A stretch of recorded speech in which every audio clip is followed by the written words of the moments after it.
Welcome to episode number 1 of Bucket Talk. If you ain't talking buckets, I don't want to talk. Preach. Join with my man, Robbie J. What's good?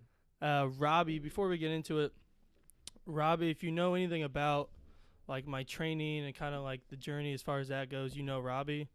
We've been friends for like a little over 4 years now, and I'm sure we'll talk about the friendship and talk about how that translated to basketball. But with it being the first episode, kind of want to give a quick tidbit on why I'm even doing this. Full transparency, I have really no idea where it's going to go, but I know that I listen to a ton of podcasts. People that I'm close with listen to a ton of podcasts, and I just feel overall that like audio in general is kind of like the next big wave and just the easiest. Like you can listen to audio and you can go work out, or you can listen to a podcast and you can drive. Like it's hard to do that with a video. And so I don't know, how long have we been talking about doing this? Probably like 6 months. I mean, we've been listening Yeah. to podcasts a lot longer than that. So, I mean, I just think it'd be really cool to have a cool podcast. And we always talk about a lot of cool stuff. So, Or at least we like to think we do. And definitely do. so yeah, it's about 6 months ago, and then it's like one of those things where it's like everything else. When you first start, you try to think, you say you want to do it, and then you pretty much think of like every reason not to do it. And it's like, oh, I don't have this, or like, oh, we need to wait till this happens. If I'm not going to get as many views as Joe Rogan, I'm not doing it. Yeah, we'll just walk out the door now. And then I remember, so it was like last week, I woke up at like 4:15 in the morning, and like for some reason I could not get the like idea of like doing a podcast like out of my head, because I think we talked about it like the day before. And so I went to Amazon, ordered all the stuff. Here we are now, 6 days later. So We're here. We're doing it. first one is kind of just going to be, not every episode is going to be basketball related. So I'm going to have people on that are close with me that I have relationships with outside of basketball. A lot of it will be basketball. And the first one is just going to kind of be like the journey of a skills coach. And I guess without sounding super Have you told them self-centered, that's what you do? Did you say that? You're a skills trainer? I'm a skills trainer. If you don't know that by now, then I guess that's my fault. I just assume that anyone who's listening to the first episode has swiped up from Instagram. Yeah. So that's why they're here. So I guess kind of going to talk about the journey. And like I said earlier, Rob's been with me training with me for about 4 years now. I've been doing this for about 6. And so there's probably not a better person to have asking questions and going back and forth with than him. So why don't you tell, for the people who don't know, and I'm sure a lot of the people that have been training with you don't really sit there and say, so tell me your backstory, Luke, before we train. So why don't you start off by telling them a little bit about you before you got into training? Where'd you go to school? Where you from? Yeah, That kinda so stuff. grew up in Harrisonville, Missouri, which is a small town of about 10,000 in Missouri. And if you go to the lake at all, you probably pass through it. It's pretty much like the only reason people know what Harrisonville is. We also have a pretty good football team. And basically, like, growing up, dude, basketball, I played baseball until about 6th grade, and then I got scared to hit. That's true. And so then I just kind of focused on basketball, and I was obsessed with the game on, like, a deeper level. Like, I had, my 3rd grade coach was Coach Ed Fritz, who's the head coach of Blue Valley Northwest, and he coached me from, like, 3rd grade to 8th grade. And I think having that type of basketball mind, like, I really started to think about basketball on, like, a deeper level. You know what I mean? Yeah. Well, so then, you go to high school and all that stuff, and played varsity as a freshman. Sophomore year, like, I don't know, 16 points a game. And then I kind of had an injury that kind of short-lived my basketball career. So junior year of high school, I was only able to play 6 games. Senior year of high school, I played every game but never practiced. Okay. And so, like, at that point, obviously, like, the dream is college basketball. Yeah. But when you get to the point where, like, you can't practice, not too many colleges are lining up at your door to try to get you to suit up. Let me stop you right there, because as our viewers are listening, I'm sure they're probably like, well, what the heck happened? So, I mean, What did happen? Without getting into a ton of detail, I kind of just had what they think is nerve damage in like my groin area, and went to Florida 2 times for surgery, had a bunch of shots, a bunch of operations, and none of it really worked. So pretty serious stuff. Yeah, I mean, for at least men who know that, it's serious stuff. Serious for me, especially being a 16-year-old dude who wanted to play college basketball. Not so serious when you look at like other people. You know what I mean? So like, you had surgery several times trying to figure it out, and you still were playing basketball? Yeah, like I loved it. And so I used to have to wear like layers of protection and like tightness around my body so like my body wouldn't move in the places it wasn't supposed to move. And it was just one of those things where like it would hurt, but like it wasn't going to damage me like long term. Were your parents okay with you doing that? Yeah, like it was more just like a pain tolerance thing, right? So like I could do it and I could play, and I might feel like crap for 2 days, but like long term, nothing really bad was gonna happen. And so, you know, I remember telling them, I was like, listen, guys, like I love this game so much, and I love playing so much that like this is like that's all I knew at that point was basketball. Like, and people thought of Luke Cooper, they thought of basketball player. Because I was the guy that would get up every morning, meet the head football coach, Coach Litt there at the gym at 5:30, get up my 500 shots, and then go home, shower, come back to school. It was like my life. And so it was like, dude, if I got to put up with pain for a couple of days just to play, like it felt worth it at that time. Okay. So senior year, what? I think that's where we're at right now.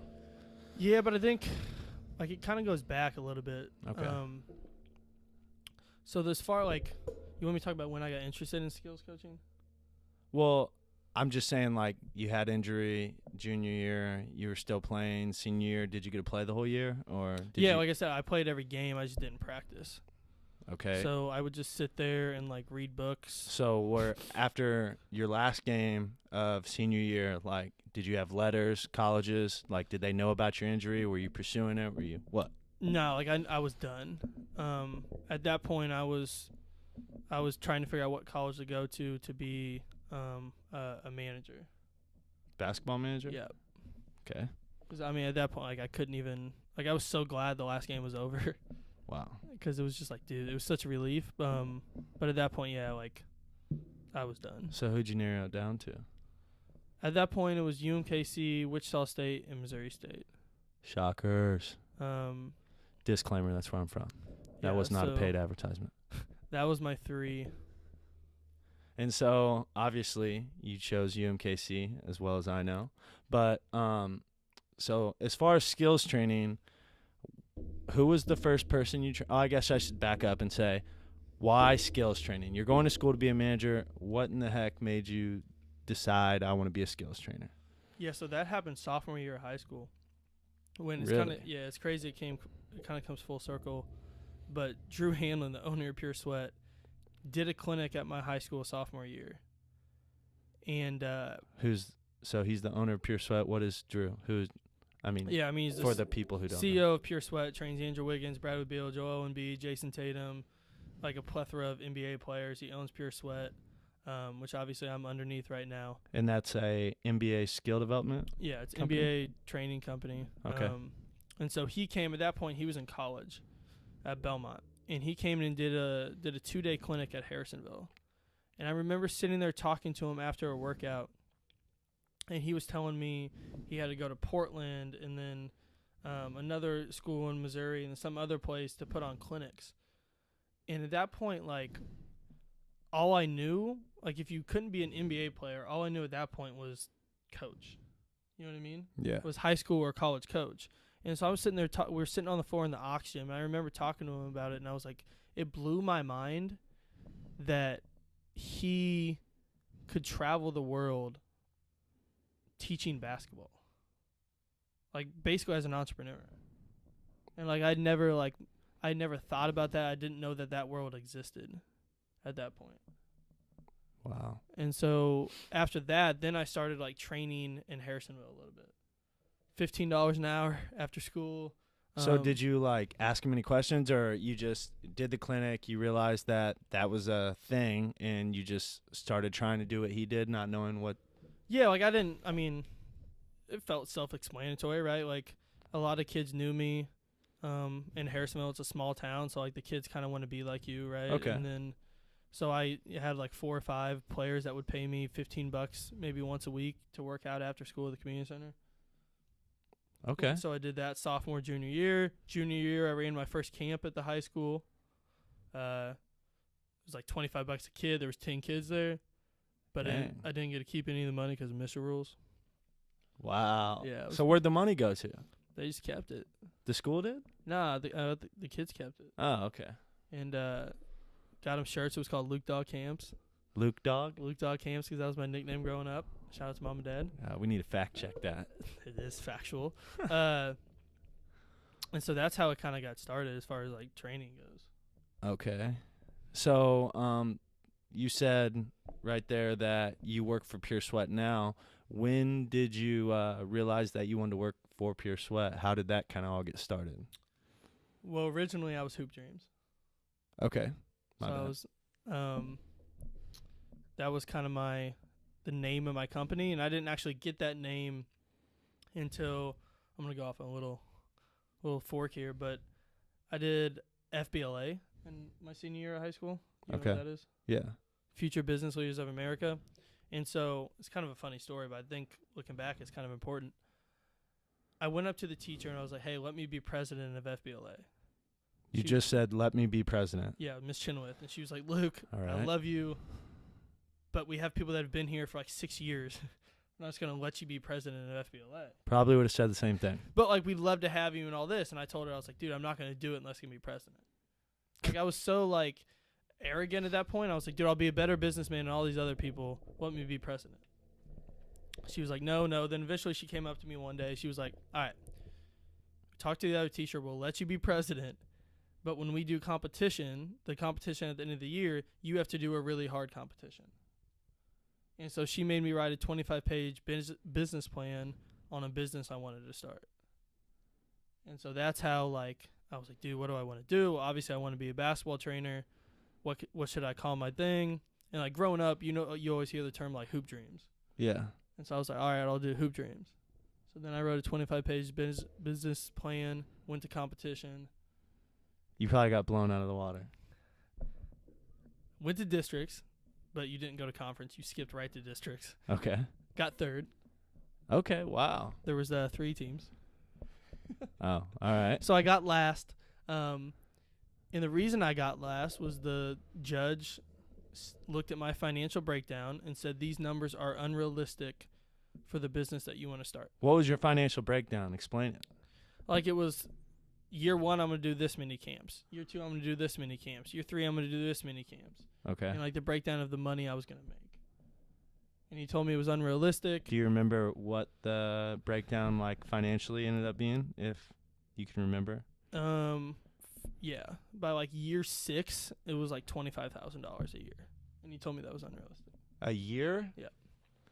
Like, he didn't know. And so, like, I got the medal. I threw it away in front of him. I looked at him, and I said, you're wrong. And the teacher got pissed at me, but I was like, dude, he's wrong. He has no idea what he's talking about. And honestly, like, it kind of drove me. You know what I mean? Like, it kind of pissed me off. I was like, dude, I'm going to prove you wrong. Like, one of those type of things. Wow. And so that's where, like, then I started pushing Hoop Dreams. And then the Pure Sweat thing came probably 6 months later. I'd kept in contact with Drew. Crazy enough, because my high school coach had a good relationship with him. And he knew I was kind of doing the Hoop Dreams thing. And the day of my graduation party, so I think it was April 13th maybe, he texted me and said, hey, do you want to be the Harrisonville, Missouri skills coach for Pure Sweat? Wow. So, time out. So basically, what you're saying is you basically get a career-ending injury where doctors from all over the United States, Florida, and wherever the heck else say, yeah, you're not going to play after high school. Then you BS, for better terms, your way into president of your high school, and you do a tournament. President of FBLA. Yeah, president of FBLA. And then you basically have the deciding judge of districts say this is a BS job and you will not be able to do it and flourish. So you have two things right there at the age of 18 of basically saying you should stop doing this. And what most people would probably do is say, yeah, you're probably right. I'm going to go to school and this isn't realistically. But you decided you still wanted to do it? Yeah. Wow. I think, like, the injury was hard, dude. You know what I mean? Like, anytime you get that type of, it's one of those things where when you know what's wrong, like, you can deal with it. You know what I mean? Yeah. But, like, when you don't know, like, when you keep going to doctor after doctor after doctor and they constantly tell you, like, they can fix it. Yeah. And then they don't fix it, that gets super annoying. And it gets super depressing. And so, like, it wasn't all like, oh, let me just be, like, this tough guy. I want to prove everyone wrong. Like, I was pretty, like, I was still training, but, like, I was pretty upset at that point still because I wanted to play college basketball. For sure. And I still remember to this day, it was 10:11. So it was 10 o'clock, or it was 10:11 at night. And I was laying in my bed, and I was like, all right, what's next? You know when you have those moments where you're just like, I need to stop feeling sorry for myself. Like, what am I going to do here? Yes. And so, like, 100%. yeah, I was still kind of training and all that stuff happened, but it wasn't until that moment when I was, like, kind of could let go of the other dream and start to focus on, like, the new dream. Okay. Wow. Does that make sense? It's deep. Get deep on the first Coop. episode, y'all. All right. So senior year, graduation, Drew Hanlon calls you and offers you a job. What, like, so how did he offer you a job? Like, I don't think you explained to us, like, He shot me a text. But I'm saying, like, how'd you apply for it? Did he just? I didn't. He was at that point, and that's how early on Pure Sweat it was. Like, I think it was like the second or third guy that got hired. And honestly, like, I don't know if he will ever admit it, but I'm pretty sure he did it because, he was close with Coach Mercer, my head coach. Okay. And I'm pretty sure he offered me the job as kind of like, hey, man, I know you're going through a shit ton right now. Let me throw you a bone. You can be Pure Sweat fam coach. Because he was like, you want to be the Pure Sweat coach for Harrisonville, Missouri. Yeah. I was like, oh, awesome. Probably isn't going to go anywhere. I'll get like 7 kids. By the way, you just dropped the first cuss word. Well, keep it real. All right. Yeah. Okay.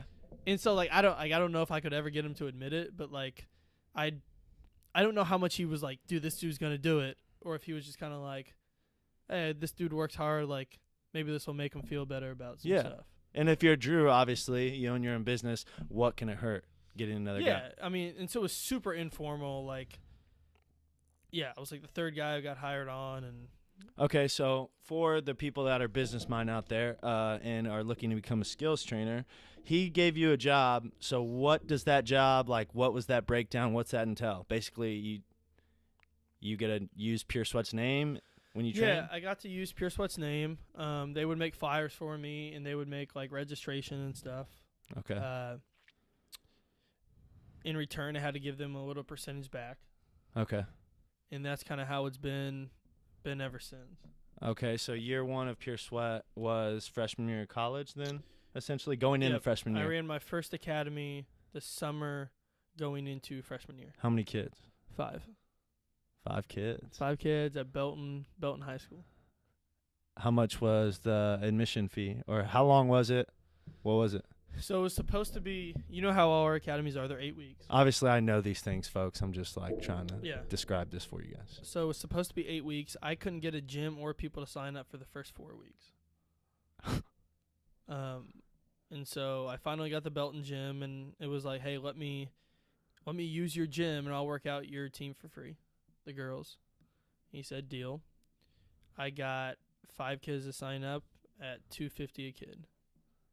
With a free gym. With the free gym. So I was making $1,250 plus their percentage. It was like $1,000 basically. See, that's another thing right there where I feel like a majority of kids at that age, because I don't think kids realize how hard you have to work or the smart things, like there's always a way to where you can get something if you're willing to work hard enough. Like right there, you say you'll give free workouts to kids in return for a free gym. That way right there, you cut your overhead cost basically in half, if any, after that, and get a free gym. Yeah. I got 4 out of the 5 kids on random DMs. Going out and just On saying, Twitter, hey. just random DMing. And it was like, hey, like, come to the gym. I actually had 6 kids sign up. One kid came, his parents saw how young I was, and then left before the workout started. So when you see something like that as a trainer, what's that do for your confidence? Like at that time, you're just coming out of high school. Obviously, you had injury that kept you from playing college. Like when you're training these kids, like those kind of things where he sees you're a high schooler, that's got to knock your confidence or hurt your self-esteem in a way. It pissed me off. It wasn't so much like a confidence. It was more just like, give me a chance. Like the fact that they didn't stay for the workout was like super insulting. Because you know how I refund anyone who asks for a refund. Oh, nowadays, as far as like when we were training in our academies this summer, last summer, now it's to the point where we see any kid in a gym when we're running an academy, no matter like what they're doing, we'll sit there like during a drink break, say, hey man, to be honest, you probably need this academy more than anyone else does in there. Yeah, like there's a random kid in the gym. I was like, hey, come join. Exactly. And so that happened, and that kind of sucked. But I don't know, like $1,000 when you're 19 years old for 4 weeks, like is crushing it. Dope.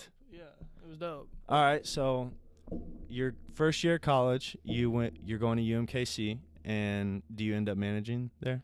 Obviously, I know this. Managing. Shout out to Connor Hampton, who I'm wanting to get on the podcast. Dang, see Hampton. So it's funny, like my dad wanted me to go to Wichita State. Preach. Because he felt, at that point in time, like I still kind of was like, I'll maybe do this skills coach thing, or do like the coaching route. Yeah. Right? And so like when you compare the two programs, Greg Marshall, Wichita State. No offense, K. Rich. No, you're K. a Rich legend. is dope. We didn't know you were going to UMKC at the time. Yeah, and so it was like Wichita State or UMKC. Yeah. And I don't know, man. It was the one time in my life where like I didn't straight up listen to like what my dad had to say like directly. Okay. Like something in my like, just that gut feeling.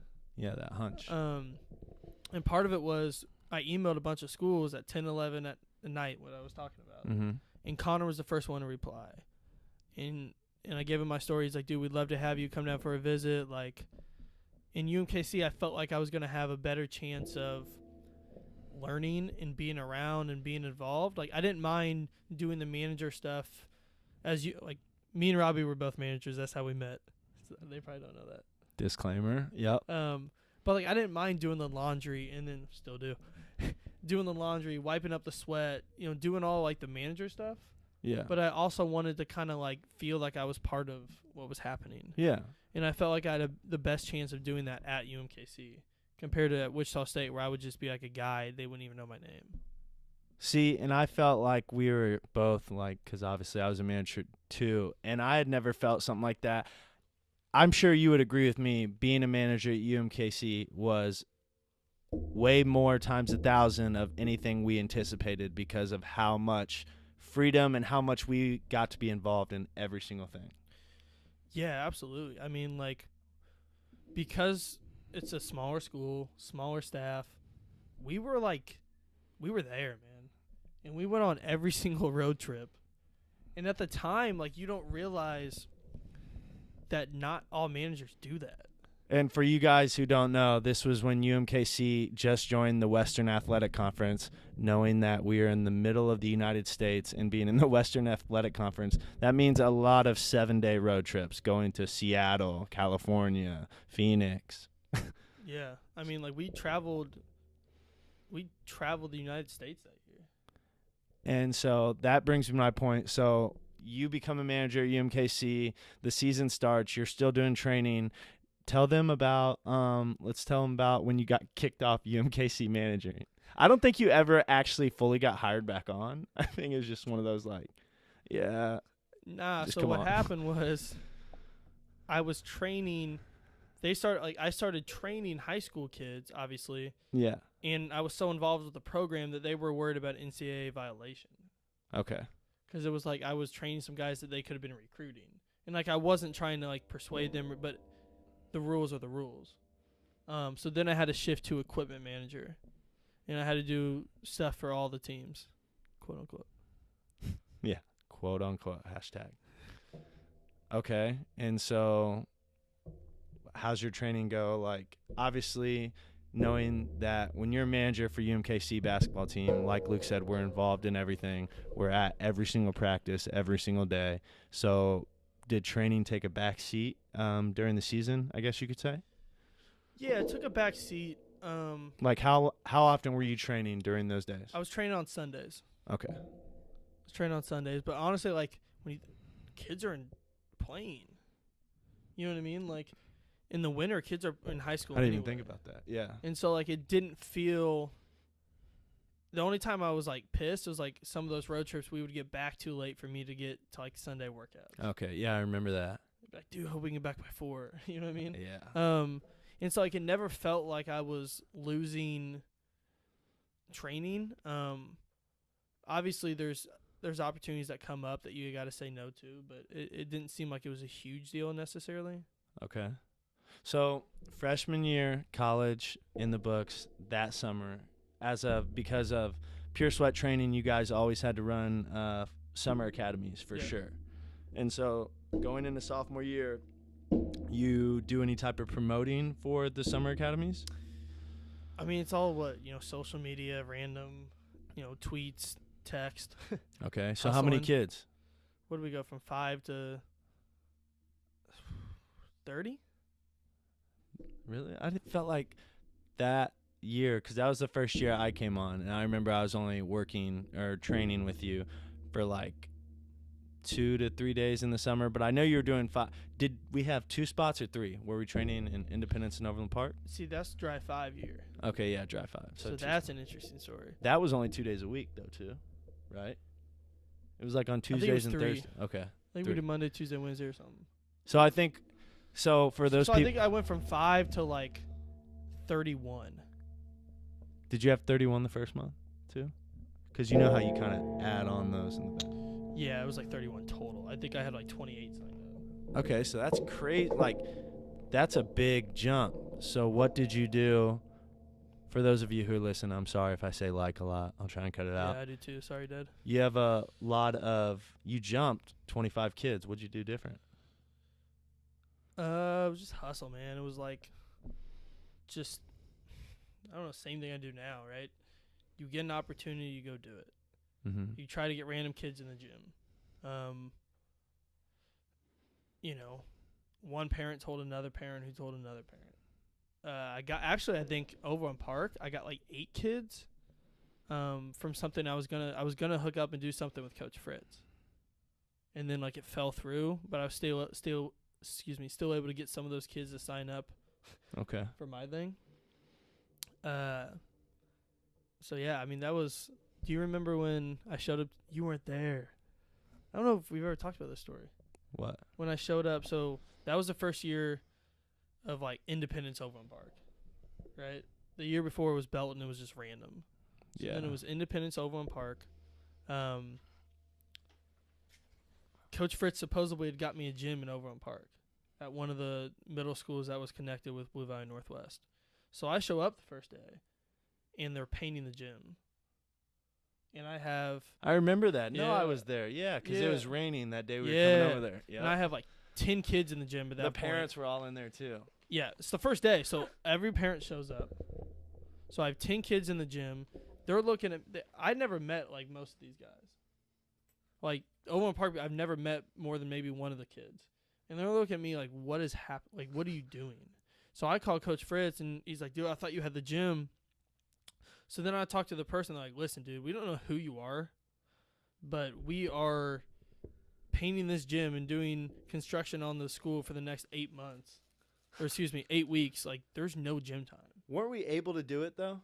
Yeah, because I immediately called Dry 5, and somehow like perfectly lined up to use Dry 5. Like looking back, dude, that's when I was the most scared. I think that's embarrassing. Oh, 100%. Because at that point, like, Because not only are you young, the parents are dropping. don't their have a kids beard off. yet. Yeah, and think about this: you're dropping your kid off, and you're paying for an academy that is well worth it, but still, in the sense, you're It's dropping. steep. It's $500. Yeah. For 2 months. And so these guys are looking at me like, what? And of course, you just got to fake it till you make it. Oh, well, I'll get it figured out. I'll let you guys know. At that point, I'm thinking, I'm going to have to refund all the money. 100%. Like, and I'm never getting any of these kids back. But where there's a will, there's a way, I guess. All right. So year 1, 5. Year 2, 31. You go back and do you do the managing for basketball next year? Don't do the managing for basketball. I was just getting too busy with training. Like, there was starting to be more and more opportunities for training. When did you, I guess, I'm trying to tie this all in. You do it year 3, year 4, and obviously we'll get to where you're at now. But was there a time or a moment, obviously you're a strong-minded person. When you set your mind to it, you're going to stick to it. But was there a time where you were like, holy shit, this could be something I do for the rest of my life and actually really make money? Have you had that time yet, point in time, or? This past summer. This past summer. Felt like it was like, all right, like, I could probably make this thing happen. Okay. You know what I mean? And like, because when you're making money in college, there's college money and then there's real world money. 100% agree. Right. And so like, I've always been, like we talked about, the $1,000 that summer. Like, that's dope as a 19-year-old. 100%. But when you're 26, that's not so dope. Mm-hmm. And so like, it was all perspective, and it wasn't until like this summer where I started to look at it and was like, all right, like, and part of that was because I knew I'd be graduating this year. And it's like, all right, what's next? Like, all right, I could probably make this thing happen. Yeah.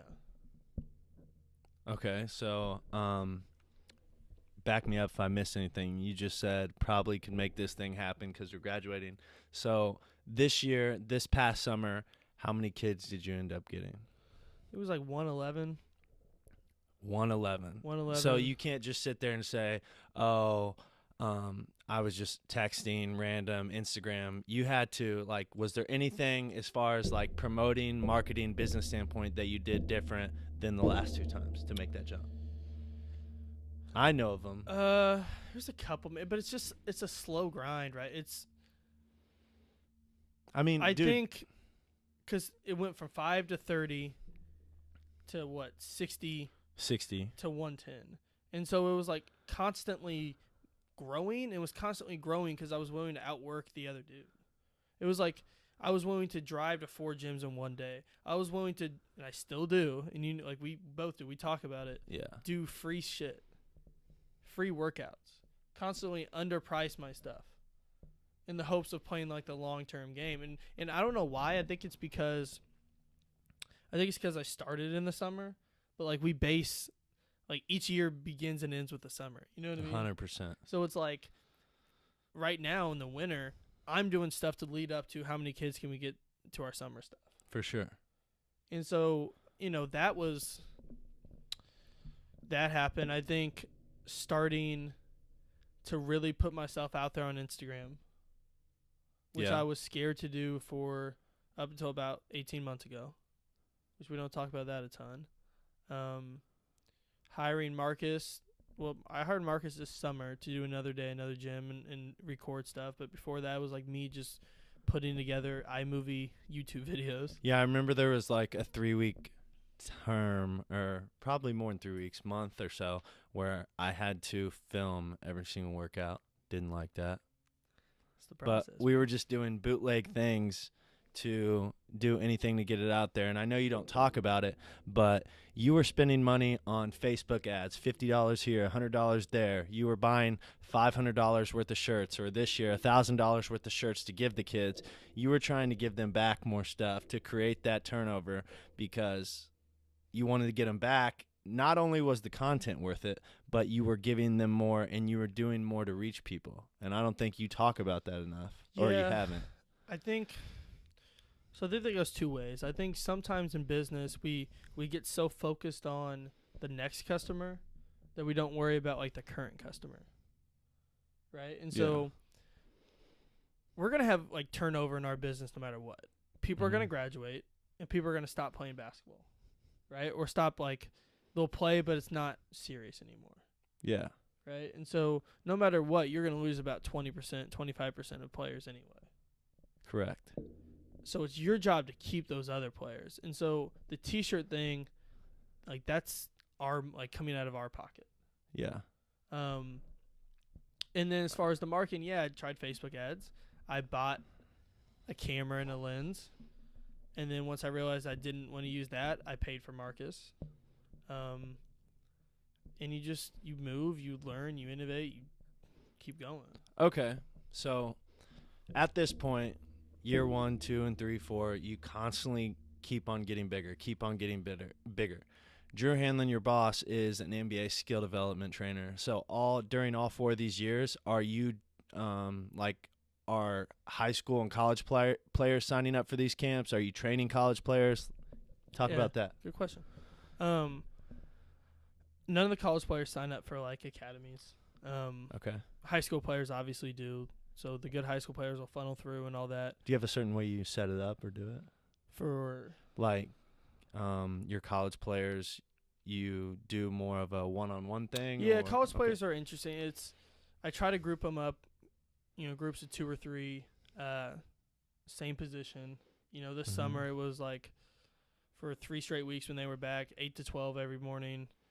Bigs in the morning, so KP, Torrey, all those guys, Elijah, and then it was guards, and then guards. Okay, so we talk about first starting these camps, and you said that one of the parents walked in and saw you were a high schooler and took their kid and left. That's got to be a whole different ball game of talk to me about your approach of how you would try and pursue an elite level college, high major, mid major, low major, college basketball player with your background, credibility. What's that entail? Yeah, I'll just reach out to cats, and because of the point now where a lot of people reach out to me, which is okay. Nice. Yeah. But it's, hey man, you DM them. Hey man, I think I could really help you with your game. So you slide into their DMs. Slide into their DMs. All right. Let me know. Let me know if you want to get some work in. It's on me. I got you. So they're not paying for the workout. Some do, some don't. It's kind of still to this day. Most of our workouts that we do originally, unless it's they sign up for Academy, free. First one's always free. Yeah. And then from there, we figure something out. A lot of times with the college guys, because they don't need, they'll find somebody else to work them out. Right? Exactly. Yeah. And so a lot of times with the college guys, it's, all right, I got you, but in return, get me 5 kids. Right? Reach out, when people ask who you train with, and they will. Yeah. All I ask is if you like it and you think it's worth it, that you say something about me. And so from there, that's been helpful. But the college guys, we're like brothers. You know what I mean? Yeah. Which is cool. So, how many players would you say are you training during the summer, college-wise, college players? Do you keep track of that? Oh, no. I think probably this summer it was about 15, 16 rolled through. So when you get a college player, do you do the same stuff you do in your skills academy, or is it something different? Is it tailored to the player? It's a little bit different. You can start to figure out what they're going to do. The college game is a little bit easier to figure out than academies. Mm-hmm. And you can kind of group them. All right, you guys are going to be point guards. Mm-hmm. You guys are going to be shooting guards. You guys are going to be bigs. And then you can kind of start to tailor stuff and get a little more detailed with moves and breakdowns than you would in an academy, just because it's more practical. All right, so that leads me to my next question. No offense, if you've played the game of basketball long enough, which we both have, anybody can walk up to a kid and teach him how to dribble and shoot a basketball and pivot off a foot and jump stop. So what do you do to learn more basketball or teach more stuff? What do you do to make yourself better at your craft that other people don't?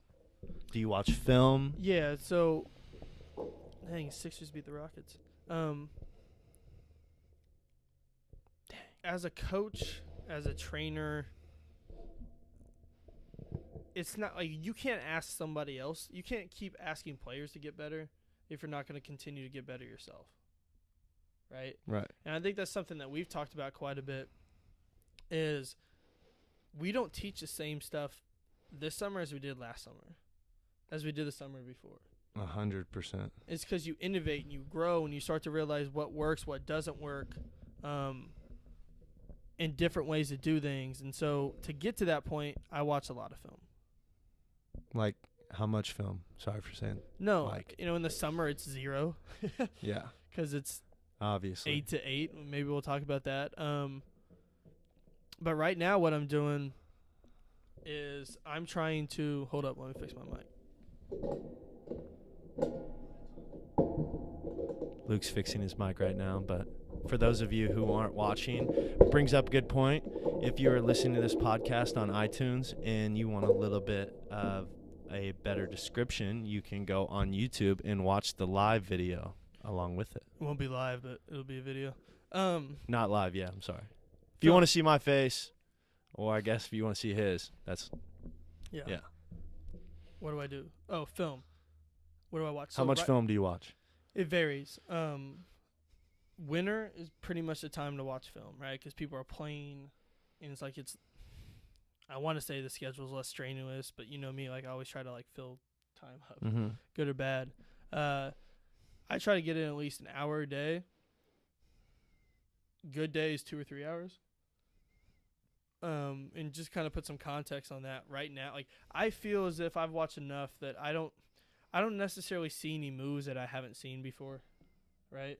If you watch a game, you'll see a move, and even if you do, it's like, all right, I've seen that once out of 15,000 clips. I'm not gonna teach a random one move, right? Yeah. You gotta look for patterns. You gotta look stuff for that consistently works. And so right now, what I'm doing is I'm trying to watch as many games as possible, and then I'm trying to break down the offense that all 30 NBA teams do. Okay. And so like I have a notebook that I'm going through right now, and so it's like I know that the Rockets run these type of sets, and they run those type of sets probably because they have these type of players. And I feel like if I can really start to understand the game on a deeper level, then that's only going to help teaching, right? Like you Correct. can once you, like you said, it's easier to watch a move and be, all right, I know how to do it, right? Like anyone who's played enough basketball can go to YouTube, type in Kyrie Irving mixtape, see a move, go to the gym for a little bit, practice it, and be, all right, we're going to do this move today. Yeah. But then, like, as you know, like what we pride ourselves in is like not only how to do the move, but why. Yeah, always a reason. And so I don't know, that's kind of like where the knowledge and like the try to grow. So for anyone out there who unfortunately does not have the opportunity to get drafted and play in the NBA, but wants to continue basketball at a level besides coaching, what do you say they do? Like, what's your job? What's a typical day in the summer look like for you? Typical day in the summer. Wake up usually about, I don't know, 7:30. Because first workout normally start about 8 or 8:30. Yeah. Right, and I guess we'll just kind of go through our schedule this summer. Was 8:30 to 10, 10 to 11:30, 11:30 to 1 in Independence. Okay. From there, we would drive. It's about a 35-minute drive to Overland Park, where we'd go 2 to 3:30, 3:30 to 5 at 68 Inside Sports at Overland Park. Yeah. From there, was it 6:30 to 8? Correct. 6:30 to 8 in Lawrence. Sometimes I was done then. Other times it was individual workouts with people. It was team workouts. And so some days were, a normal day would be 8:30 to 8. Some days were 8:30 to 11. And for those of you, that would basically be 8.5, 9 hours standing in a gym all day, not just standing there, but being vocal the entire hour and a half. On top of that, over 150 miles driving every single day. So it's definitely taxing. Yeah. For sure. But that's what people don't get, though, right? Oh, yeah, 100%. this is for you. So when we first started and you were like, dude, I want to get involved. Like, I want to do training. And correct me if I'm wrong. It was just because you loved basketball. 100%. Do you love it less now? Is it more of a job? That's not a bad thing. I'm just like, is it still joyous? Or is it kind of like I love it, but it's at this point, it's a job for me. Yes, it's definitely a job because I get a different type of feeling. I still get the same type of feeling when I'm playing pickup basketball, but it's a different type when I'm training basketball. But in the same regard, I don't get a gratifying feeling of teaching and being able to help others in their basketball game like I did when I just loved basketball. Yeah, for sure. That was just something I was thinking about earlier today. Because that's like, I never met anyone who loved basketball like as much as you did. You know what I mean? Yeah. And that's why it's like, dude, and you did it. That's what people don't understand. So, 4 years, you've been rolling with us. 4 years strong, trying to get my tenure. How much free stuff did you do at the beginning? A lot. A ton. A ton. Like, any high-level player obviously was free. Yeah, and you do a lot of other stuff for free. And that's what people don't – I get a lot of people that reach out that wanting to, like, help. Yeah. But it's always like, how much do you pay? And I don't mind paying. You know what I mean? Like, I don't mind that. Yeah. But you got to prove to me that it's more than – if it's just about the paycheck, it won't work for this business. Because the reason we keep players, the reason we get players is because they are part of the Pure Sweat fam.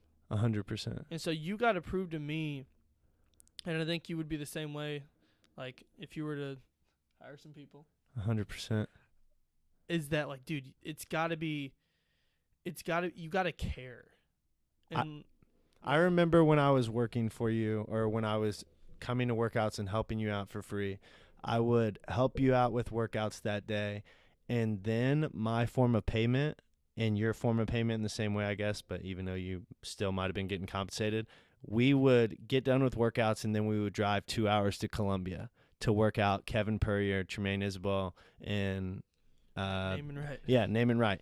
Drive 2 hours and then obviously like, dude, 2 hours. Players, yeah. And that was my form of getting the payment, is being able to be in the gym with someone that can do things that not a lot of people else can do on a floor, basketball floor. Yeah. And so that alone right there, to be in a gym if you love basketball and be able to work with people that can play the game at a very high level with a smart IQ, is priceless, honestly, as corny as that sounds. Yeah. No, I agree, man. So I guess what I want to ask, and I'm sure everyone, what is your ultimate goal with training, and what's your 5-year plan? What's your 10-year plan? What's your 1-year plan? Didn't tell you I was going to ask that. Huh? 1 year first, obviously. This is your time to be cocky. No, it's Drew said something to me one time I'll never forget. And I asked him, I was in LA visiting him, and I said, like, what is your goal? Because, for those who don't know, Drew Hanlon trades a bunch of NBA players, and to me, he's living the life, right? He's, as career-wise, he's living what I want to, at one point, get to. And he said, I want to be known as one of the best basketball minds in the world. And I'll never, I don't even remember I don't know if he remembers he told me that, but, I'll never forget that. And so, I want to train NBA players, right? I want to test my knowledge, and I want to be able to do what I do at my level, but with NBA players, and see if I'm good enough, and see, the nuances of the game, and be able to help an NBA player and help make them $300 million and change their whole family for generations to come. And, I want to be able to do that. But, to do that, you have to have a basketball mind, right? And, I want to be able to sit at a table with Steve Kerr, with Phil Jackson, and with Coach Pop, and carry a conversation. You know what I mean? So do you think how much, I guess what I'm trying to say is, given to where you're at right now, you were able to build a clientele, obviously with having a basketball mind, but also 70%, maybe I'd argue 85% of just willingness to outwork everyone, out hustle everyone. To become an NBA skill development trainer and to be able to, obviously, way beyond that, to be able to sit at a table with Phil Jackson or Steve Kerr, how much of a percentage do you think that's luck that's involved, and then a percentage of knowing the right people, and then because you could have the greatest basketball mind in the world but not be able to get in front of those people? Yeah, I mean, I think a lot of it is luck, right? It was lucky for me to have Drew Hanlon do a clinic at my high school. Yeah. Right? That was lucky. But it seems the harder you work, the more prepared you are, the more opportunities you get, and the luckier you become. Right? And so, like, True. yes, it's going to require luck, but a lot of it's going to require hard work. Like, what can you control out of the hard work or luck? You can control the hard work. Hard work. So you might as well focus on things you can't control. Shit, create your own luck. Like, I don't know. You know what I mean? Like, yeah. If you're going to, like, whoa, and we have conversations all the time, and it's an everyday struggle to keep believing in the journey and the process and the grind, but what's the other option? Yeah. You give up? For, like, all that work for what? Essentially becomes nothing. Yeah. And not to say that, like, what we've done doesn't mean anything, but you know what I'm saying. All right. So I guess one of the last questions that I wanted to ask you is... No, he's tired of talking to me. Well, no, I just don't have any more questions in my head. I mean, if you do. Yeah. If you have one or two sentences to say to someone who is like, I want to become a basketball skill development trainer someday, or I want to be better than Luke Cooper, I want to take his guys, whatever the case may be, not being standoffish, what would you tell them? If they're genuinely inspired and want to do what you do. To start, don't care what other people think.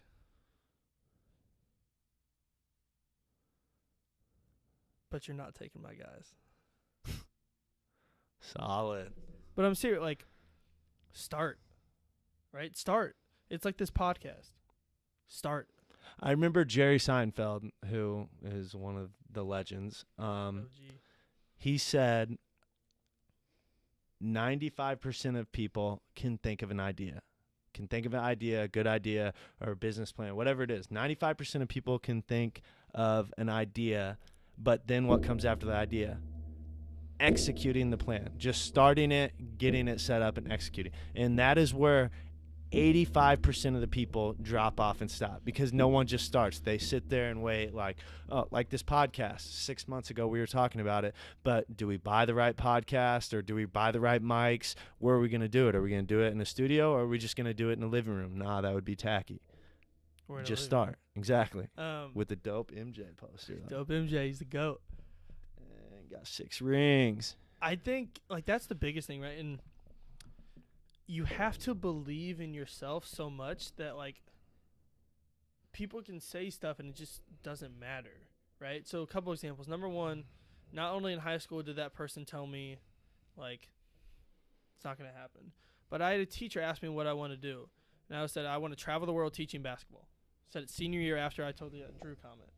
And she laughed and said, yeah, you're going to need something else. And, like, that just lets you know our education system's flawed. No, like, screw her. I saw her on campus, like, last year, and I've never been so mad. For, like, not to go on a tangent. You ran into the same teacher in high school on campus? She was doing, like, a tour for Harrisonville. Crazy. But you just got to start, man. You just got to – I'm lucky enough to have parents that believed in me. I would like to interview them and, like, really know what they actually thought when I wanted to do it. Like, obviously now it's easy to kind of get on board and be like, yeah, keep doing what you're doing. Yeah. But when you're, your son's like, I want to be a skills trainer. It's like, all right, dude, but like, what else could you do? You know what I mean? Yeah. So I don't know. That's my advice, man. It's just be comfortable with yourself. Don't let people people are going to try to tear you down, right? Every trainer in Kansas City at one point or another has subtweeted about me or posted about me. That's facts. I agree. But it didn't happen until I got to a point where I was making some ground. First 2 years, no one said a word. They wanted to help. Respect. And so, I won't mention his name, but you know the guy this summer that was kind of helping us out a little bit. And like he's got a lot to go, but I'm proud of him, man, because you just got to do it. You just got to do it, dude. And like you have to be willing to do the free stuff. And if you're going to do it, then hit up the neighborhood kids and be like, hey, you want to work out? Let's go work out. Like, you're not going to get the college players the first year. You're not going to get the best high school players the first year. You're going to have to start with a third grader. Well, dude, make that third grader really good. That's all I got. I agree, man. Well said. You got anything else? I don't think so. All right. Well, before we wrap this thing up, I've had a pleasure being on the podcast, man. I appreciate you inviting me What do you to think about the name Bucket Talk. It's a dope name. You think so? Yeah, I like it. If you ain't talking buckets? You don't have no room to talk. It's kind of dope. For those of you who don't know, though, November 1st, my name is Ooh. Robert. I own a clothing company called Bless KC. This guy is involved when he wants to be involved, to say the least. I'm part owner. Far from part. Majority owner. Neither of those, but for real. November 1st, blesskc.com. Yeah, blesskc.com. November 1st, we're dropping a fall collection, which is way bigger than any of our recent collections. We've both worked very hard on it, and it's near and dear to both of our hearts. We're also going to be on First Fridays at Hello Sailor, which is downtown KC. First Friday, Saturday, Sunday of every single month. Come down and check us out. And also Instagram, all the good stuff. Bless Kansas City on Instagram. I'm going to, if you're listening to this podcast and you've got to this point, email lcooper@puresweatbasketball.com. And the first person that emails, free shirt on me. Respect. Also, yeah, if you've got to this point, thank you very much for listening. Hope you enjoyed it. We will continue to get better. We'll continue to have fun guests on. I think you guys will enjoy it. If you don't enjoy it, I'm sorry, but go ahead and give me a 5-star review because it's worth it. And on a good note, Chiefs just covered. Chiefs I'm covered. out.